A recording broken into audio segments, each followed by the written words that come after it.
Tú eres lo único que necesitamos. No hay nadie como tú. Tú eres ese Rey de gloria, soberano, el cual recibe nuestro cántico. Y cuando nosotros damos gracias, el Espíritu Santo hace algo especial en nuestras vidas. Aleluya. Vamos a ir al tema. El título de esta predicación se llama La iglesia, una muralla fortificada. Hace 8 días estuvimos hablando de la iglesia como una presa vulnerable. Y hoy estaremos hablando de la iglesia como una muralla fortificada. Si usted recuerda, si usted hace un poco de memoria, la perspectiva de una presa vulnerable es la forma en la cual el enemigo ve a la iglesia, intenta ver a los creyentes, a los cristianos, como una inocente palomita. Y cómo es la perspectiva en la cual Dios ve a la iglesia como una muralla fortificada. Y hay veces que el creyente, yo siempre lo he dicho, hay hermanos que muchas veces cuando les preguntas cómo están, pues lo primero que dicen es todos sus tristemonios. Y saben, hermano, aquí en luchas, en pruebas, en escasez, en persecución, en naufragio, y te sacan toda la letanía. Hermano, ni digas que eres cristiano. La iglesia es una muralla fortificada. Ya hizo oración el hermano Richard. Vamos a ir a 1 Timoteo capítulo 3, versículo 14. Y vamos a estar meditando en la palabra del Señor. Preparen sus Biblias porque vamos a usar la Biblia bastante. Dice 1 de Timoteo capítulo 3, versículo 14. Esto te escribo, aunque tengo la esperanza de ir pronto a verte, para que si tardo, sepas cómo debes conducirte en la casa de Dios, que es la iglesia del Dios viviente, columna y baluarte de la verdad. E indiscutiblemente grande es el misterio de la piedad. Dios fue manifestado en carne, justificado en el Espíritu, visto de los ángeles, predicado a los gentiles, creído en el mundo, recibido arriba en gloria. Muy bien. Aquí tenemos, en el versículo 15, tenemos 3 frases poderosas que quiero que usted marque si tiene marcatextos. La primera es la casa de Dios. La segunda es la iglesia del Dios viviente. Y la tercera es columna y baluarte de la verdad. En esos 3 puntos nos vamos a estar enfocando. El apóstol Pablo, escribiéndole a Timoteo, siempre, hermano líder, siempre que usted lea Timoteo y Tito, tome la palabra como si fuera de Pablo para usted. Siempre debemos de tomarlo como si esa carta fuera escrita para mí. Esto te escribo, aunque tengo la esperanza de ir pronto a verte, para que si tardo sepas cómo debes conducirte en la casa de Dios. Hasta ahí nos esperamos también. En la casa de Dios. Muchas veces cuando nosotros decimos en este lenguaje cristiano, vamos a la casa de Dios, ¿a qué nos referimos? A la estructura, ¿sí? A las 4 paredes donde nos reunimos los hermanos. Nos referimos, si es que hay alguna carpa donde va a haber alguna reunión, vamos a la casa de Dios. Si es que hay un par de láminas y 4 palos, consideramos que ese es el lugar donde nos reunimos, entonces a eso le llamamos casa de Dios. Si es la cochera de alguna casa de algún hermano, consideramos que esa es la casa de Dios. Ese es en el lenguaje cristiano, en el lenguaje en el cual nosotros nos identificamos y el lenguaje en el cual nos dirigimos unos a los otros. Pero la casa de Dios, amado hermano, no es la estructura en la cual nos reunimos. No son las columnas y el techo en el cual ahorita estamos. Este es el lugar de reunión. Este es el lugar de reunión. Hoy vamos a aprender la forma en la que nuestro Dios vivo y verdadero quiere que nos enfoquemos y seamos muy específicos en la forma en la cual Él ve al grupo de hermanos que nos reunimos en el nombre del Señor Jesucristo. Al grupo de hermanos que nos reunimos para estar en comunión. Si usted voltea a su derecha y a su izquierda, usted va a ver a la casa de Dios. Usted estará viendo a la iglesia de Dios, a los santos y a los redimidos, los comprados con la sangre del Cordero. Esa es la casa de Dios, esa es la iglesia de Dios. Hoy lo vamos a entender. Hablábamos hace 8 días de la iglesia que en la perspectiva del enemigo la ve como una presa vulnerable, como una víctima a ser cazada. Pero desde la perspectiva divina, nuestro Dios quiere que la iglesia se le vea en el entorno en el cual habita como una muralla fortificada, como un muro, como un fundamento, como una roca tremenda en la cual nadie lo tambalea. Una roca, una estructura, una fortaleza, la cual venga lo que venga, pase lo que pase, está firme. Muchas veces usted y yo podemos conocer creyentes, cristianos, hermanos de nosotros, que en el momento de la angustia se derrumban inmediatamente. Y también podemos ver a hermanos que son ejemplos a seguir en cuanto a la fe, son completamente firmes en el Señor. Esa fe, esa firmeza en el Señor se va ganando conforme va pasando el tiempo, vamos desarrollando esa confianza en el Señor, porque podemos ir viendo que Dios es nuestro proveedor, Dios es el que nos cuida, Dios es el que nos protege.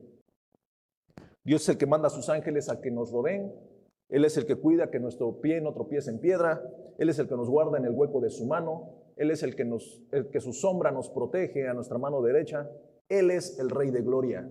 Ese Dios todopoderoso es el que nos guarda, el que nos cuida, el que nos pastorea, el que nos apacienta, el que nos alimenta, el que nos protege. Él es la luz, Él es el pan, Él es Dios. Y para que un creyente pueda entender que descansa en este Dios todopoderoso, no es el primer día en el cual él aceptó a Cristo como su Señor o reconoció al Señor como su Salvador. Va avanzando.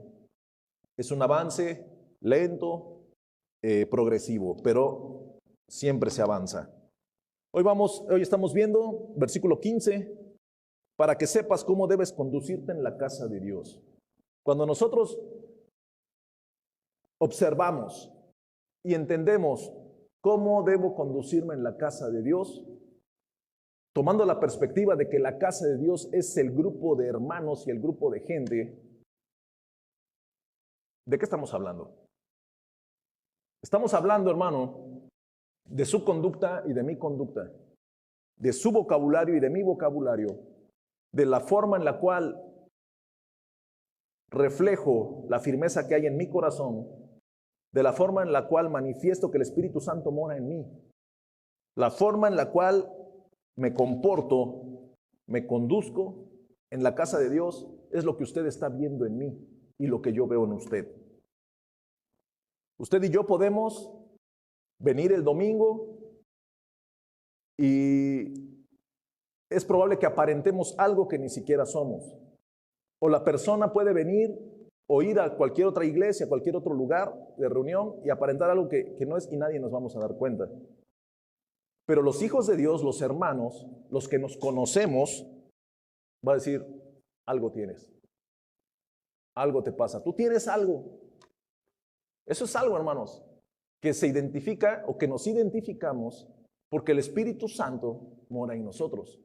El mismo Espíritu Santo que mora en usted es el mismo Espíritu Santo que mora en mí. Y ese Espíritu Santo es el que nos da la información de que algo está pasando. Muchas veces, hermanos, usted se puede dar cuenta inmediatamente en la mirada de alguien. Cuando nosotros somos hermanos. Y le estoy hablando, hermano, que somos hermanos a tal grado que compartimos la mesa. Hermanos que en la mesa en la cual estamos comiendo o en la mesa en la cual estamos conviviendo, ya sabes quién ha tirado más veces el refresco, ya sabes quién es el que come más rebanadas de pizza, ya sabes quién es el que casi no come.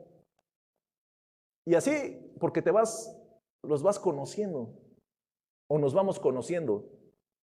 Y de repente tal vez hubo una convivencia, hubo un martes de varones en el cual estuvimos conviviendo y de repente hay miradas y alguien se te acerca y dice, ¿no viste a fulano? Como que trae algo, ¿no? De tu brother, de tu hermano, algo trae. ¿Eso qué? ¿Acaso seremos adivinos? ¿Acaso tendremos un sentido especial? No, es el Espíritu Santo que nos alerta. Algo está pasando. Algo hay ahí. Eso es parte de lo que nosotros vamos teniendo como iglesia, como cuerpo. La casa de Dios. La iglesia es la casa de Dios. El número de personas es la casa de Dios. Dios es el arquitecto. Dios es el constructor. Él vive aquí. Él provee para ella. Él es honrado en ella. Él gobierna en ella. Ese es Dios en la casa de Dios. ¿Pero por qué? ¿Qué es la iglesia? La iglesia son las personas que han creído en las buenas nuevas. Los que se han bautizado. Y yo creo que usted se vaya identificando. Cada cosa que yo voy diciendo, si usted es, dele una palomita. Los que tienen comunión los unos con los otros. Los que se congregan. Los que aceptan la Biblia como la palabra de Dios, infalible, eterna, perfecta, exhalada por Dios mismo. Los que confiesan que Jesús es el Señor. Los que creen que Dios le levantó de los muertos al tercer día y está sentado a la diestra del Padre. En los cuales el Espíritu Santo habita. Esa es la iglesia. Si usted se identifica, amado hermano, entonces forma parte de la iglesia. Entonces usted, la iglesia. Nosotros somos la iglesia. El apóstol Pablo le dice, sepas cómo debes conducirte en la casa de Dios. Inmediatamente dice que es la iglesia del Dios viviente. La casa de Dios, el grupo de hermanos que nos reunimos, que es la iglesia del Dios viviente, no de un Dios muerto. Acuérdense que en esos tiempos en los cuales Pablo escribía, había templos de dioses hechos de barro, hechos de yeso, hechos de madera. Dioses muertos que no escuchaban, que no hablaban, que no veían. Pero aquí estamos hablando de que es la iglesia del Dios viviente, del Dios vivo, del Dios de Abraham, de Isaac y de Jacob, el Dios todopoderoso, Jehová Rafa. Ese es nuestro Dios, ese Dios grande y temible, que no conoce la derrota, que no conoce el miedo, que las nubes son el polvo de sus pies, al que cabalga por los cielos, dice el salmista. Ese es el Dios que predicamos. Esta es la iglesia, este es el cuerpo de ese Dios viviente. Ese es el Dios el cual nosotros seguimos. ¿Cómo debemos conducirnos en la casa de Dios? No quiero que olvide el título de la predicación. La iglesia es una muralla fortificada. Para entender lo que Dios quiere que nosotros manifestemos como su iglesia, en este capítulo 3 de Timoteo, de 1 Timoteo, nos da una perspectiva de primero quiere que chequemos nuestras conductas y nuestra forma de movernos entre los hermanos. ¿Cómo nos conducimos entre nosotros mismos? Después, ya que el Señor nos habla sobre cómo nos debemos de conducir entre nosotros, usted y yo entendemos perfectamente cuáles son las reglas, qué es lo que tenemos que dejar de hacer, qué es lo que ya no cabe en la vida del creyente, cuáles son las cosas que ni siquiera ya deberíamos de estar diciendo, de estar pensando, de estar imaginándonos, cosas de nuestra vida pasada que tienen que haber quedado cerradas, que tienen que haberse olvidado, cosas que en algún momento es probable que le afectaron a la persona, pero el que ya forma parte de la muralla fortificada debe de sacar todo ese tipo de basura. ¿Por qué? Porque ya no eres la presa vulnerable, y no aparentes ser una presa vulnerable. Y Dios no quiere que aparentes ser una presa vulnerable, sino ahora el Señor quiere que manifiestes que eres una muralla fortificada. Dios quiere que cambiemos la perspectiva de lo que el enemigo quiere que nosotros creamos a lo que el Dios vivo y verdadero quiere que manifestemos. Y eso así es. Dice más adelante, la iglesia del Dios viviente. ¿A quién le habla el Señor para que sepan cómo deben conducirse? Le está hablando a la iglesia del Dios viviente. ¿Y quién es la iglesia del Dios viviente? Nosotros mismos, o sea, somos nosotros, estamos en ese mismo tema.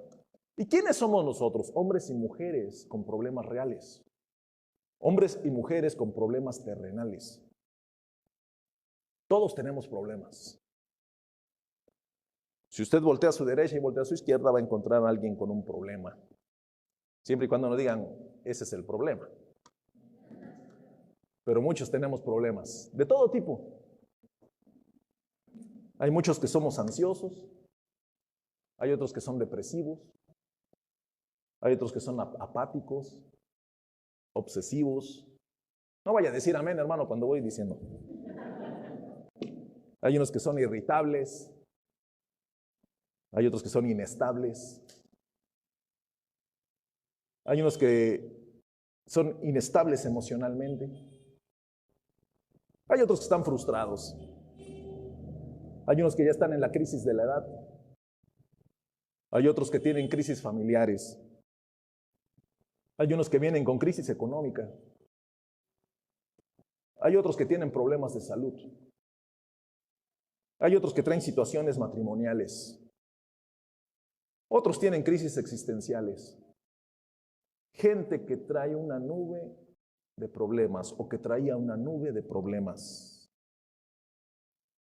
¿Acaso ese Dios todopoderoso del cual acabo de referirme le pide a todo este tipo de personas que sean una muralla fortificada? ¿Acaso ese Dios grande y temible, soberano, escogió a este tipo de personas que traen todos estos detalles en sus vidas para hacer la muralla fortificada que Él quiere que se manifieste en esta tierra? Vamos a ir a 1 Corintios capítulo 1.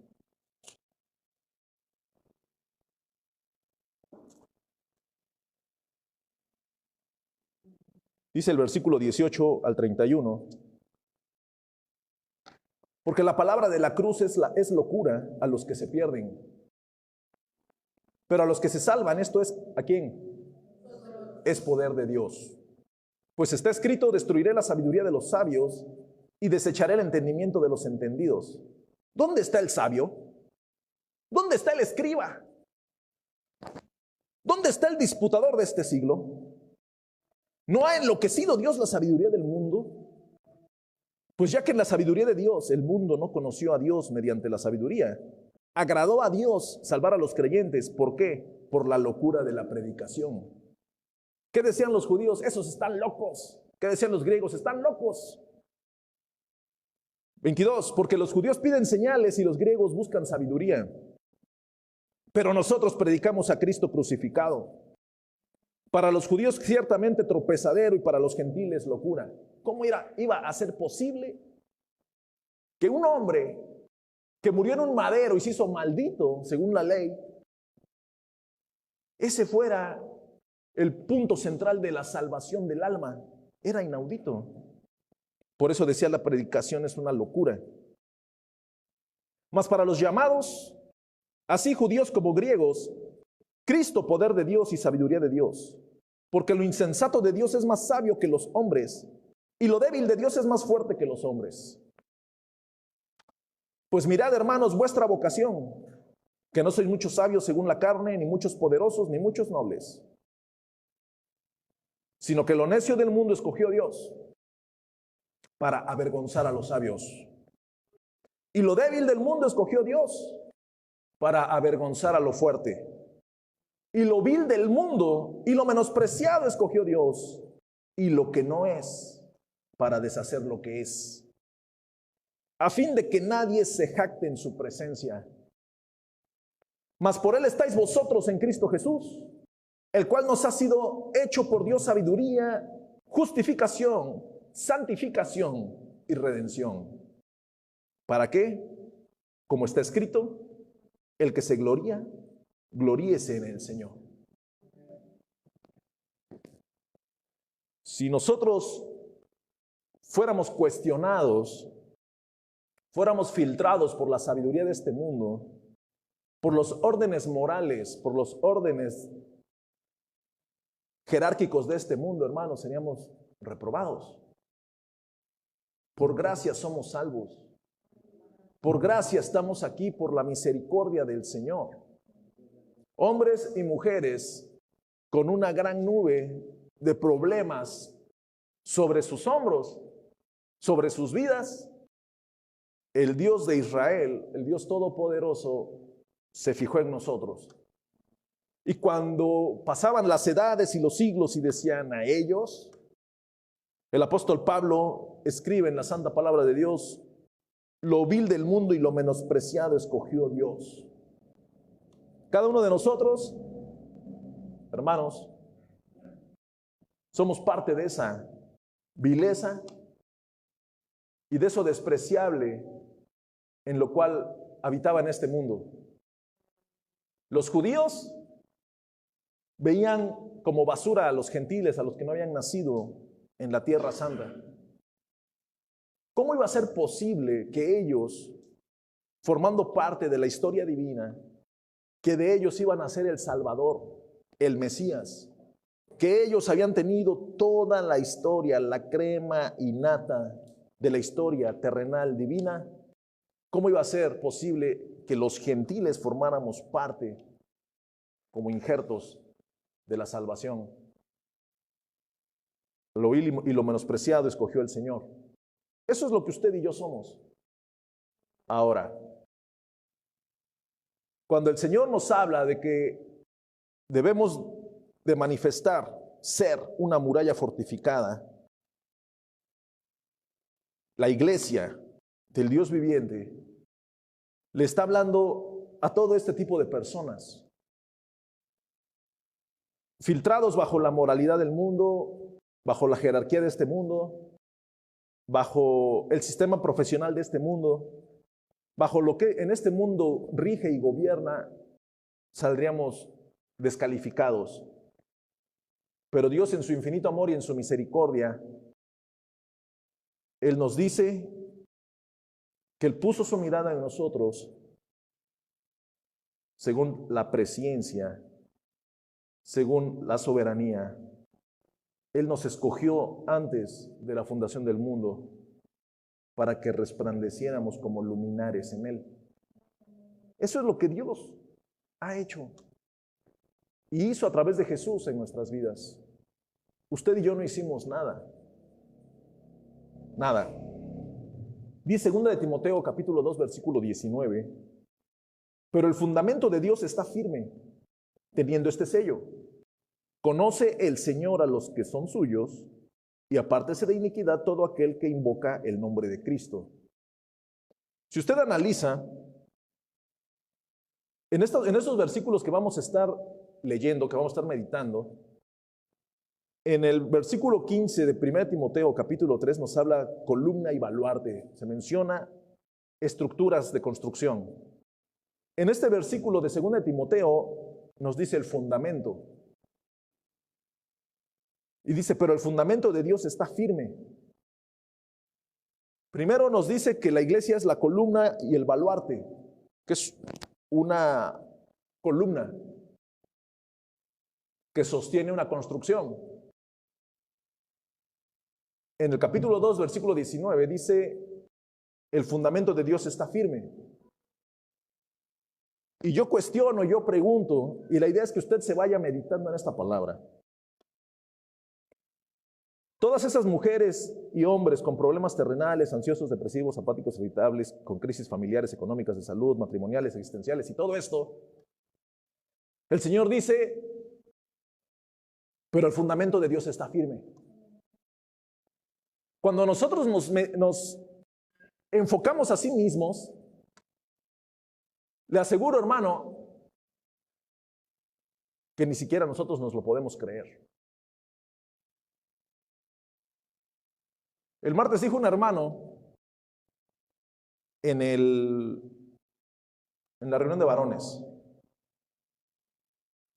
estamos estudiando las características de los ancianos, y un hermano dijo, es probable que si yo hubiera sabido todo esto, hubiera dicho que no. Y usted puede decir, ¿cómo? ¿Acaso se escogió a alguien que no estaba capacitado? Mucha gente en el servicio dice, cuando esté yo listo, le entro.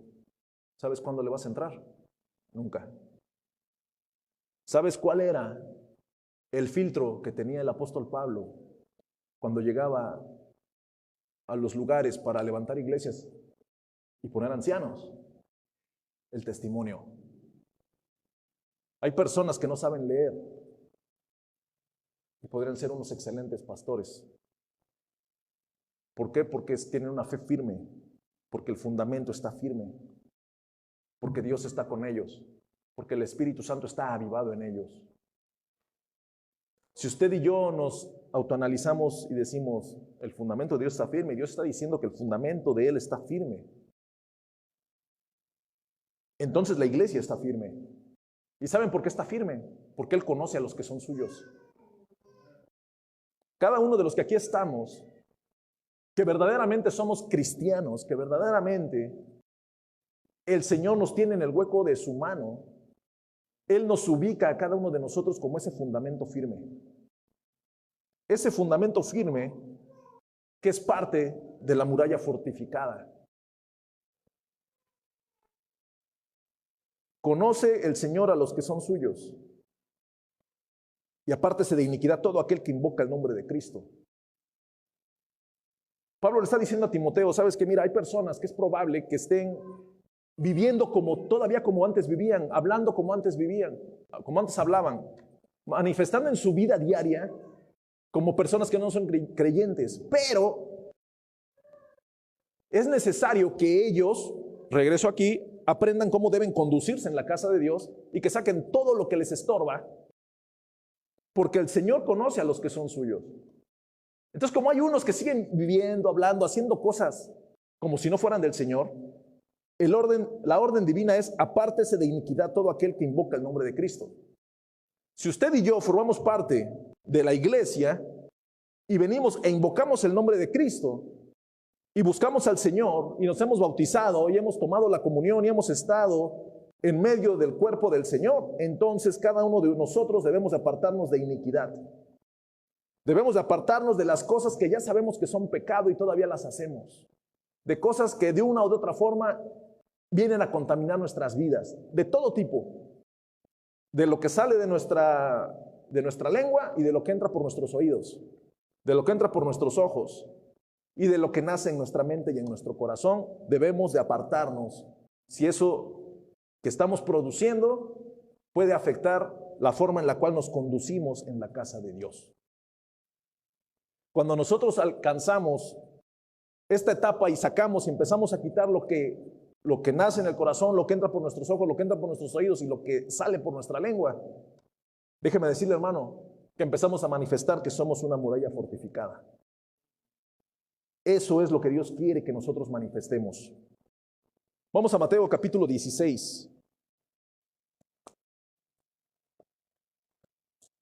Dice la palabra del Señor, Mateo 16, versículo 15.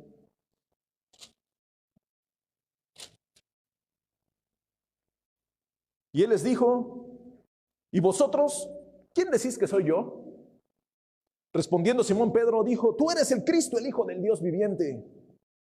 Entonces le respondió Jesús, bienaventurado eres Simón, hijo de Jonás, porque no te lo reveló carne ni sangre, sino mi Padre que está en los cielos. Y yo también te digo que tú eres Pedro y sobre esta roca edificaré mi iglesia y las puertas del Hades no prevalecerán contra ella.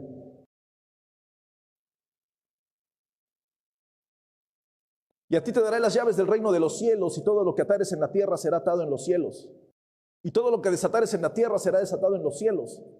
Entonces mandó a sus discípulos que a nadie dijesen que él era Jesús el Cristo. Si se da cuenta, aquí tenemos otra forma en la cual en la palabra expresa una estructura de construcción. Hemos hablado columna, baluarte, fundamento, y acá dice piedra. Tú eres Pedro, y sobre esta roca edificaré mi iglesia. Acá Jesús hace un juego de palabras. La institución católica romana ha desvirtuado este versículo. ¿Por qué? Porque ahora llaman que él es el primer papa, que Pedro es el primer papa. Y piensan que Pedro es el fundamento donde descansa la iglesia. Esa es una total herejía que la institución católica romana ha hecho. Porque la misma palabra nos da la respuesta. No saque de su mente las palabras fundamento, muralla, columna, piedra, porque todo esto es estructuras de construcción. Vamos a Efesios 2:20.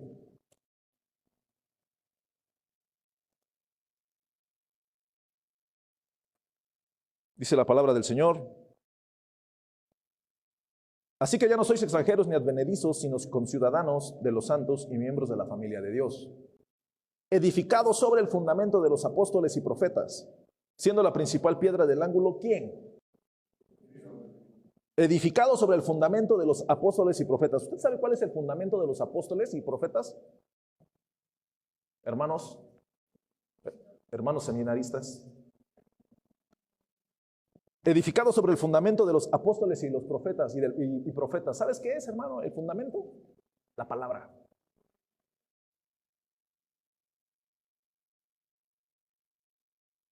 Le está hablando en el versículo 19 que ahora somos conciudadanos de los santos y miembros de la familia de Dios. ¿A quién está hablando? A la iglesia.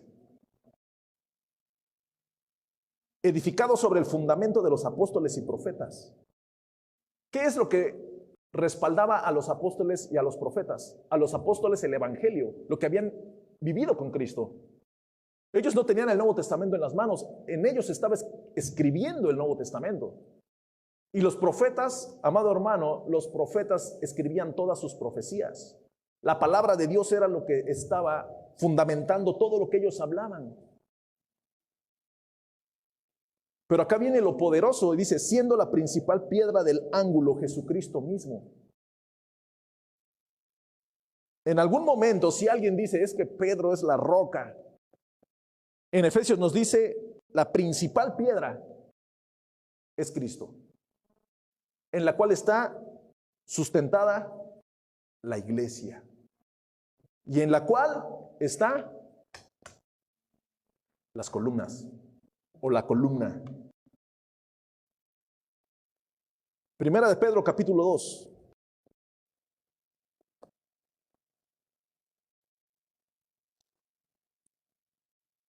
Versículo 4. Acercándoos a él, ¿qué dice? ¿De quién está refiriéndose? De Cristo. Acercándoos a él, piedra viva, desechada ciertamente por los hombres, mas para Dios escogida y preciosa. Vosotros también, ¿quiénes? Pero ¿a quiénes le está hablando? A la iglesia. Vosotros también. Ahora, pregunta, ¿quién escribió esto? ¿Y Pedro qué era? La roca. A Pedro Jesús le dijo, tú serás Pedro, tú eres la roca. Ah, bueno, entonces Pedro, sacudiéndose todo tipo de herejía futura, a través del Espíritu Santo, el Espíritu Santo sustentó todo en la palabra de Dios. ¿Para qué? Para que no haya de que es que tú vas a ser el fundamento de la iglesia, vas a ser el primer papa y todas estas herejías. Dice así, capítulo 1 de Pedro, capítulo 2.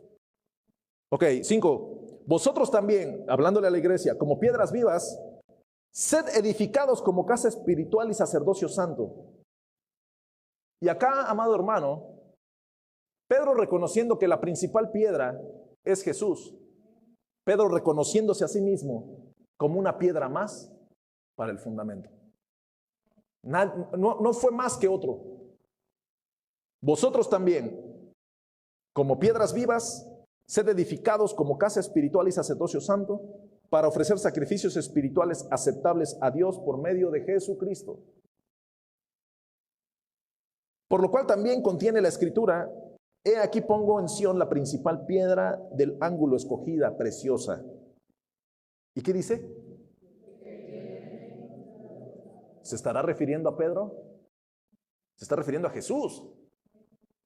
He aquí pongo en Sión la principal piedra del ángulo escogida, preciosa, y el que creyere en él, el que creyere en esa piedra principal, no será avergonzado. Para vosotros, hablándole a la iglesia, pues los que creéis, ¿cuántos han creído? Para vosotros, pues los que creéis, él es precioso, pero para los que no creen, la piedra que los edificadores desecharon ha venido a ser la cabeza del ángulo. Acá haciendo una alegoría, refiriéndose a la piedra que los edificadores desecharon, esa piedra que estuvo presente y dijeron, ella no es, crucifíquenlo, dice, ha venido a ser la cabeza del ángulo. Esa es la principal piedra, el principal fundamento.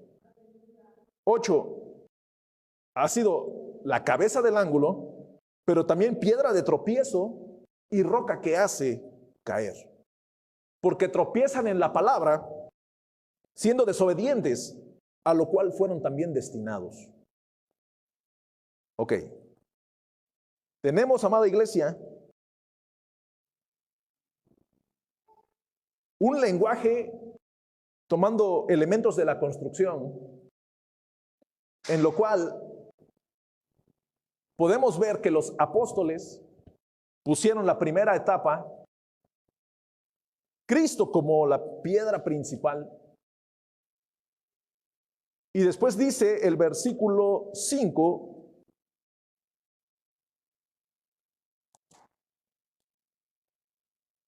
cuando dice, la iglesia del Dios viviente, columna y baluarte de la verdad. Los apóstoles y los padres de la iglesia pusieron la primera etapa, siendo Cristo el fundamento principal.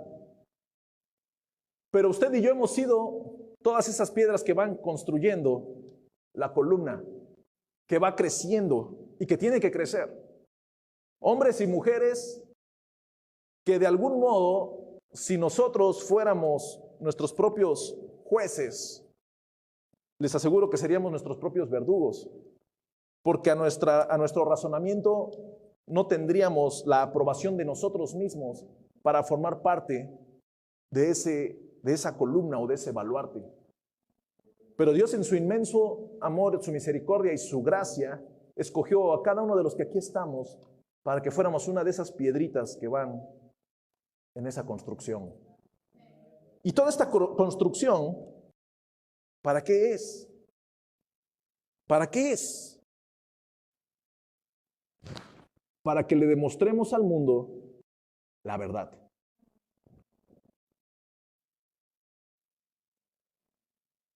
¿Por qué la iglesia tiene que ser una muralla fortificada? Porque cuando la iglesia, el Señor toca el corazón de la iglesia, el Señor toca el corazón de los que formamos parte del grupo de personas que nos reunimos, y empieza a nacer a través del Espíritu Santo en cada uno de nosotros esa hambre por la verdad. Esa necesidad de que la palabra de Dios sea predicada con poder, con autoridad, palabra por palabra, versículo por versículo, todo el consejo de Dios, que sea predicado y que nos sea predicado y que nos alimentemos de ella. El enemigo que está en contra de los planes perfectos y divinos del Señor, lo primero que va a hacer, va a intentar tirar esa muralla. Porque es probable que esa muralla fue creciendo y fue creciendo. Primero era una columna, era un baluarte, y empezó a fortificarse, empezó a hacerse más grande y más gruesa. Y entre más grande y más gruesa, la verdad hasta arriba se ve proclamada. Y cuando la gente voltea y la ve, ¿y qué es lo que está allá arriba? Esa es la verdad. ¿Por qué? Porque en esa muralla se predica la palabra de Dios. Entonces empieza a fortalecer y se empieza a fortalecer. El enemigo no va a soportar y va a buscar las estrategias necesarias para destruir esa muralla. Dice, pero el Señor conoce a los que son suyos. Esa es una promesa que nosotros tenemos. Él sabe perfectamente cuáles son nuestras debilidades y Él nos promete, nos dice y nos alienta, pero ustedes son mi fundamento. ¿Y sabes qué, amada iglesia? Ustedes están firmes en mí y mi Espíritu Santo es el que los fortalece. Pero el fundamento de Dios está firme porque Él conoce a los que son suyos. Eso es algo de lo cual la iglesia debe de estar manifestando día a día, constantemente. Y no estoy hablando, amado hermano, que como iglesia seamos la explosión en las redes sociales, que vayamos y empecemos un programa de radio, un programa en el canal de televisión local, que hace 10, 15 años se hablaba de la iglesia emergente. Decían de la iglesia emergente, hasta había libros de la iglesia emergente. El Señor quiere que usted y yo manifestemos que somos ese fundamento firme en medio del entorno en el cual nos movemos. ¿Quiénes son los que van a ver que estamos firmes? Los de afuera, los que nos ven de lejos. Cuando nosotros volteamos y vemos hacia otros lados, ¿qué vemos? Iglesias, grupos de hermanos, amigos, compañeros en el ministerio. ¿Cuántos de ellos estarán tambaleándose y esas murallas estarán por caerse? ¿Y qué vamos a hacer nosotros? ¿Escarnio de ellos o orar por ellos? Si nosotros abrazamos la visión terrenal, nos vamos a parar arriba de nuestra muralla y nos vamos a reír de todos. Pero no se te olvide que ni el apóstol Pedro se apropió de un tipo de estructura de construcción mayor a la tuya y a la mía. Él dijo, piedritas. Somos muchas piedritas. Todos somos parte de este gran fundamento. Nadie es más que otro. Nadie tiene por qué sentirse más que otro. Pero lo que sí tenemos que hacer es fortalecernos para manifestar que la verdad está en nosotros. Cada uno de los que aquí estamos, amados hermanos, el Señor nos está hablando de una forma especial en esta tarde, porque estoy completamente seguro que el Espíritu Santo va a estar obrando en las siguientes semanas. Y va a estar tratando con todos estos problemas personales, estas crisis que muchos de nosotros traemos o traíamos o hemos estado batallando. Porque cuando el Señor pone en el corazón de sus siervos a hablar sobre las cosas en las cuales eres vulnerable y después hablar sobre las cosas en las cuales Dios quiere que estés fuerte, es porque viene algo. Y no lo hago para espantarte, lo hago para advertirte, para que estés listo. Porque Dios va preparando el corazón de su pueblo, el corazón de su iglesia. ¿Sabes por qué? Porque nos ama. Para que después no digamos, es que nunca me dijeron. No, ¿cómo no? Sí se les dijo, sí se les habló, sí se explicó. Pero venga lo que venga, pase lo que pase, espiritualmente hablando, de la forma en la que sea. Si somos una muralla fortificada, la iglesia aguantará lo que venga y estará firme. Y mucha gente y muchas piedritas intentarán formar parte de, porque necesitan estar fortalecidos con quien su fundamento está firme. Y si el fundamento de su vida es Cristo, entonces usted estará firme. Esta palabra, este ejemplo, tómelo usted personal, familiar y como cuerpo de Cristo. Porque el enemigo, hermanos, él está saboreándose, se está lambiendo los bigotes para intentar destruir lo que el Señor dice que está firme. Entonces, si Él nos guarda para que andemos sin caída, y Él nos dice que lo que Él conoce está firme, lo que tenemos que manifestar en nuestras vidas es firmeza.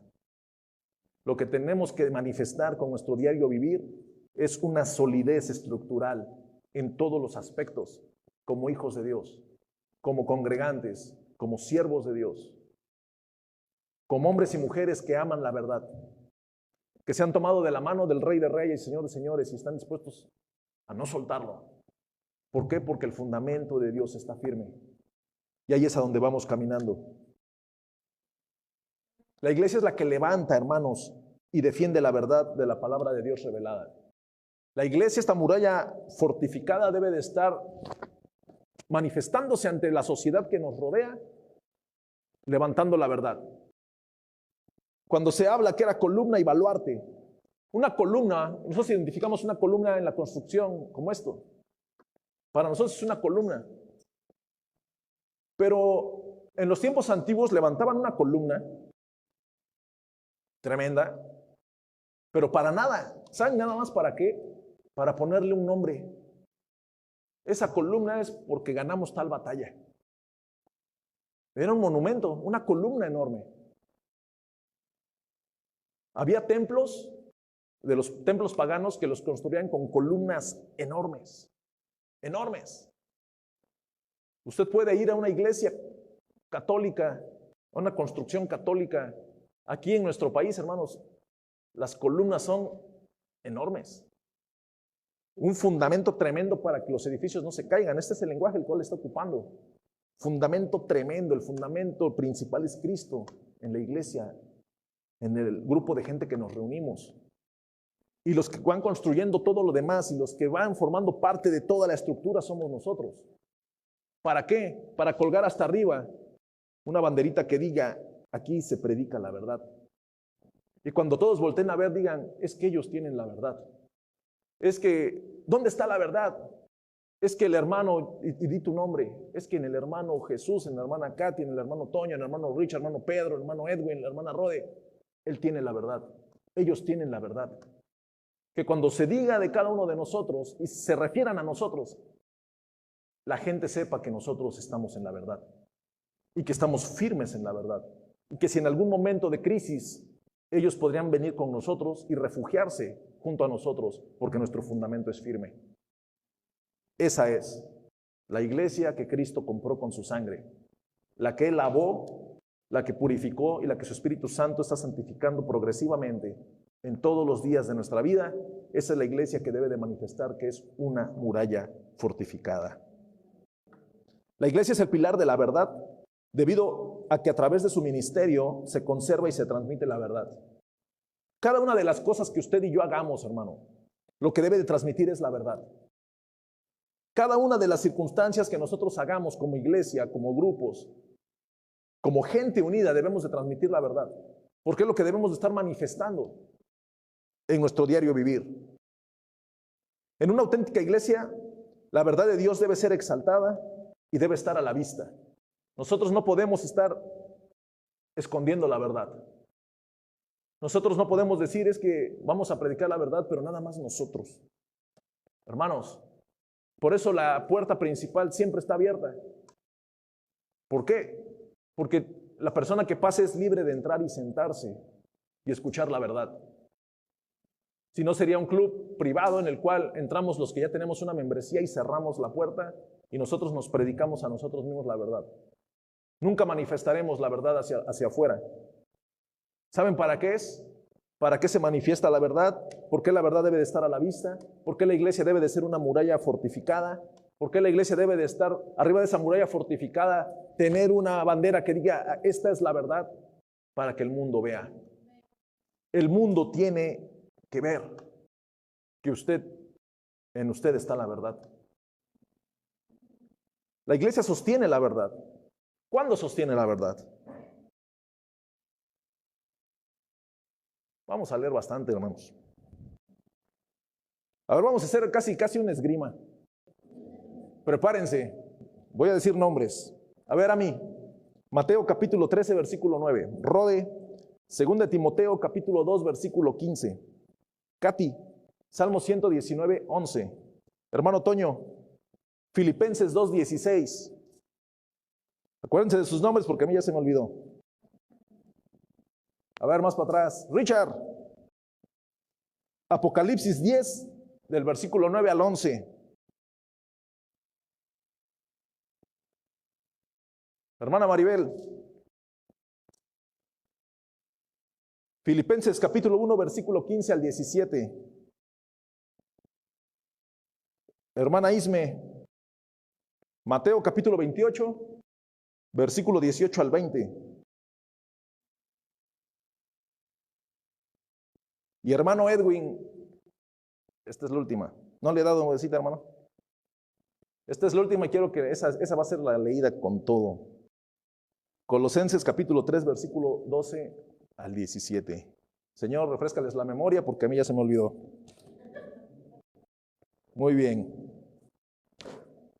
Ahora déjenme ir buscando porque si no nos va a ganar. Pero cada una de estas citas que acabo de dar, hermanos, las tomé de un comentario bíblico. El comentario bíblico Enduring Word, para hacer mención de dónde las tomé. Estas citas bíblicas nos dan un respaldo de cómo la iglesia manifiesta que sostiene la verdad. Mateo capítulo 13, versículo 9, la iglesia sostiene la verdad cuando la escucha y la obedece. Mateo capítulo 13, versículo 9. Adelante.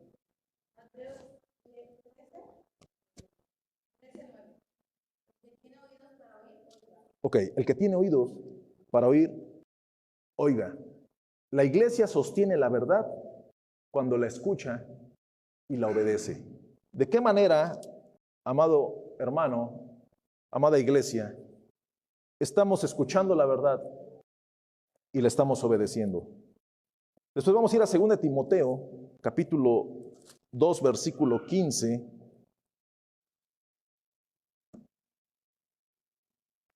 La iglesia sostiene la verdad cuando usa la verdad correctamente. 2 Timoteo capítulo 2, versículo 15.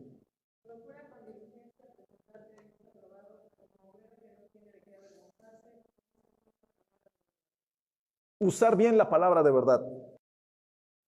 Si nosotros estamos usando bien la palabra de verdad, manifestando que usamos bien la palabra de verdad, somos una iglesia que sostiene la verdad. Vamos a ir a Salmo 119, 11.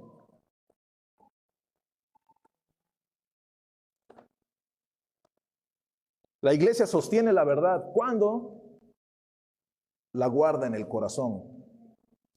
Salmo 119, 11. Amén. En mi corazón he guardado tus dichos para no pecar contra ti. Muchas veces, hermanos, lo que menos tenemos es meditación en la palabra.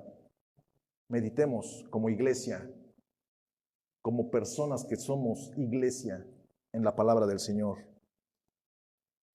Continuamos. Dice, la iglesia sostiene la verdad cuando abraza la verdad como palabra de vida. Filipenses 2:16.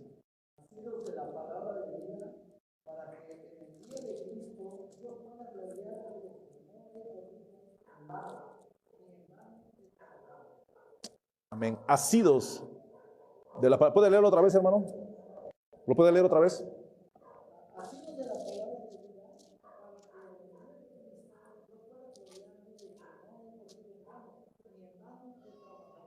Muy bien. ¿Qué es asidos?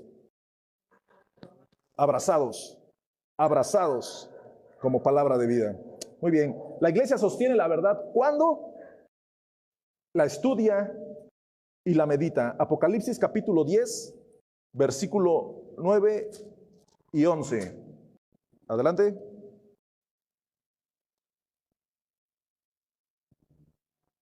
Sin miedo al éxito.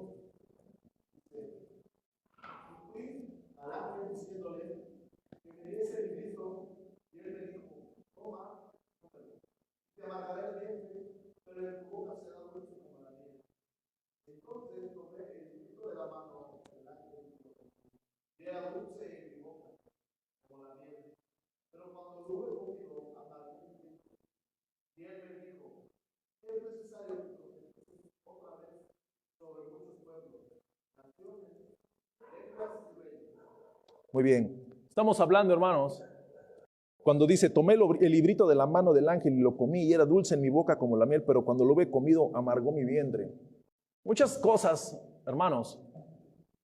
Los que han predicado, cada uno de los que han estado participando, exponiendo algún tema, tanto en los grupos como los domingos o los jueves, usted sabe que cuando está usted exponiendo o en su meditación semanal, cuando usted preparó su tema, su lección, su sermón, hubo algo que confrontó su corazón y confrontó su mente. Y hubo algo que le decía, no sé si decir esto. ¿A alguien le pasó? Así como que... Y más cuando el costalazo te va a caer a ti. Esto es lo que pasa, hermanos. Cuando hablamos de todo el consejo de Dios, cuando hablamos de que es dulce para tu boca, pero amargó tu vientre, pero después le dice, ve y profetiza, ve y háblales. O sea lo que sea el resultado que haya hecho en ti, siempre va a ser un resultado positivo. Vas a ir y les vas a hablar y les vas a decir la verdad. Pero ¿qué pasa si yo traigo un inconveniente con mi esposa y yo tengo que venir y predicar sobre la reconciliación y el ministerio de la reconciliación a ustedes, amada iglesia, y que yo me pare en este santo lugar con mi esposa enojada y me tiene durmiendo en el sillón por 3 meses? No, no es cierto. No puede porque no tenemos sillón. ¿Saben qué sería este hombre, este predicador? Un hipócrita, un falso maestro. ¿Por qué? Porque está intentando hablar algo que ni siquiera él vive. La iglesia sostiene la verdad cuando la... ¿En cuál íbamos? En Apocalipsis, ¿va? Ok, ¿cuándo la defiende? La iglesia sostiene la verdad cuando la defiende. Filipenses 1, 15, 17. 15 al 17.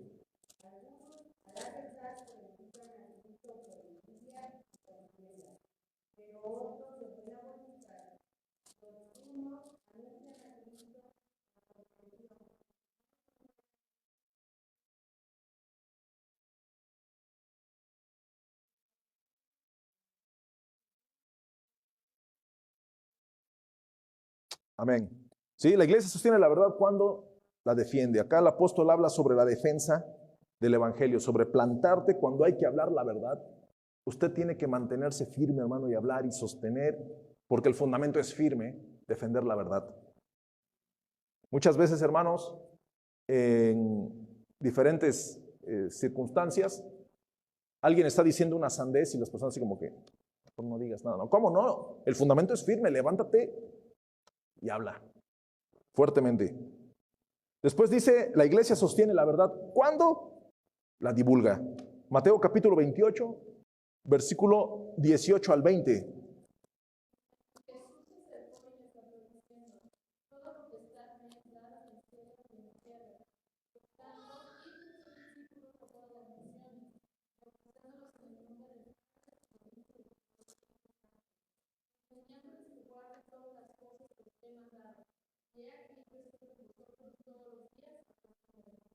Amén. Amén. Sí, nosotros como iglesia, hermanos, hago una pregunta y quiero que contesten fuerte. ¿Tenemos la verdad? Entonces tenemos que divulgarla. La verdad no puede estar oculta. La verdad tiene que ser divulgada, tiene que ser compartida. Si tenemos la verdad, tenemos que divulgarla. Y vamos a ver Colosenses capítulo 3, versículo 12 al 17. Permíteme, en los puntos que tomé como referencias, este punto estaba al final. Respeté eso, lo dejé al final. ¿Por qué? Dice, la iglesia sostiene la verdad cuando la verdad se manifiesta en las vidas consagradas. Cuando la verdad se manifiesta en las vidas consagradas, es cuando la iglesia sostiene la verdad. Cuando la iglesia, como una muralla fortificada, como columna y baluarte, sosteniendo la verdad ante el entorno que lo rodea, ante la gente que nos ve, se defiende la verdad con nuestra vida y manifestamos que tenemos la verdad a través de que la gente ve nuestras vidas consagradas. Colosenses capítulo 3, versículo 12 al 17.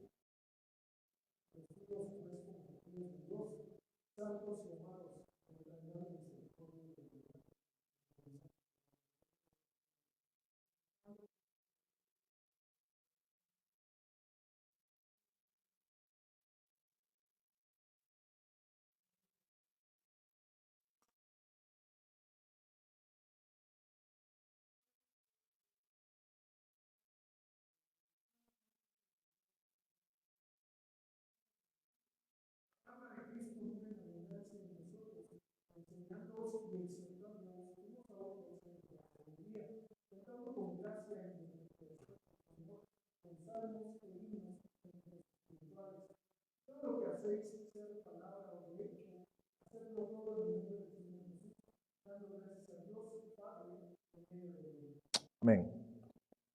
Tenemos en este capítulo 3 de Colosenses, hermanos, cerramos con el tema con el cual abrimos el sermón que nos habla para que aprendan a conducirse. Para que nosotros aprendamos a conducirnos, en Colosenses nos habla de benignidad, humildad, mansedumbre, paciencia, que nos soportemos unos a otros, que nos perdonemos unos a otros, que si alguno tiene queja contra otro, de la manera que Cristo nos perdonó, así también nosotros perdonemos. Vestíos de amor, que es el vínculo perfecto, la paz de Dios gobierna en vuestros corazones. Muchas veces, hermanos, es lo que la iglesia más batalla para alcanzar la perfección. Pero el Señor dice, pero yo los conozco que son míos. Y ese fundamento está firme. Y ellos son la columna y el baluarte que tienen hasta arriba la verdad de mi palabra. Ellos son los que alumbran en medio de la oscuridad con mi palabra a esa perversa generación. Esos somos nosotros, hermanos, que no nos merecemos en la posición en la cual Cristo nos ha puesto, pero por gracia somos salvos. Dice el 16, pónganse de pie. La palabra de Cristo more en abundancia. ¿En quién? En vosotros. Enseñándoos y exhortándoos unos a otros en toda sabiduría, cantando con gracia en vuestros corazones al Señor con salmos e himnos y cánticos espirituales. Y todo lo que hagamos, sea de palabra o de hecho, hacerlo todo en el nombre del Señor Jesús, dando gracias a Dios Padre por medio de Él. Cada una de las cosas que usted y yo hagamos, hermano, que usted y yo digamos, tienen que honrar a Cristo. Cada una de las cosas que nosotros llevemos a cabo como hombres y mujeres, que somos esas murallas fortificadas, deben de manifestar que Cristo está en nosotros, que la verdad está en nosotros, que el Espíritu Santo está efervesciendo en nuestras vidas. La iglesia, como muralla fortificada, debe de estar lista para los embates que el enemigo tenga en contra de ella. Hoy te invito, amado hermano, a que te lleves esta meditación a tu casa y pienses cómo está el fundamento en tu vida. Esas columnas, ¿cómo están? ¿Están fuertes? ¿Están firmes? Porque el Señor, Él sí creyó en ti. El Señor te vio, el Señor me vio, y Él dice, yo conozco al que es mío, y ese fundamento está firme. Y yo mostrando mis debilidades, mostrando mis carencias, manifestando todo lo que ya no tengo que manifestar en mi vida, y el Señor diciendo, yo conozco al que es mío. Pero es que él es Jonathan, sí, yo lo conozco, es mío. Y el fundamento de él está firme. Dile que se aparte de iniquidad, porque él invoca mi nombre. Hoy, amada iglesia, si el fundamento está firme y el Señor te conoce, solo nos queda apartarnos de lo que no nos conviene. Porque el Señor quiere una muralla fortificada para que en el momento de la angustia, usted y yo estemos listos para recibir, para proteger, para levantar lo que el Señor quiera que hagamos. Dele gracias al Señor, porque Dios no permite que nos vayamos sin su palabra, porque el Señor no permite que usted salga de este lugar sin haber llevadose una buena dosis de pasto verde. Vamos a orar. Padre Santo, te damos gracias por tu palabra. Te damos gracias, Señor, porque usted habla a nuestros corazones y nos hace meditar en lo que estamos careciendo como sus hijos. Hoy su palabra me dice que usted me conoce. Hoy su palabra me dice que usted está aquí. Permítanos, oh Dios, como iglesia, como cuerpo suyo, como creyentes, como santos, como los redimidos, como personas en ese proceso de santificación, manifestar la verdad de su palabra, manifestar su evangelio, proclamar la verdad. No permita, oh Dios, que justifiquemos nuestros pecados y nuestras malas actitudes señalando a otros. Perdóname, Señor, porque muchas veces, oh Dios, justifico mi vida señalando a otros.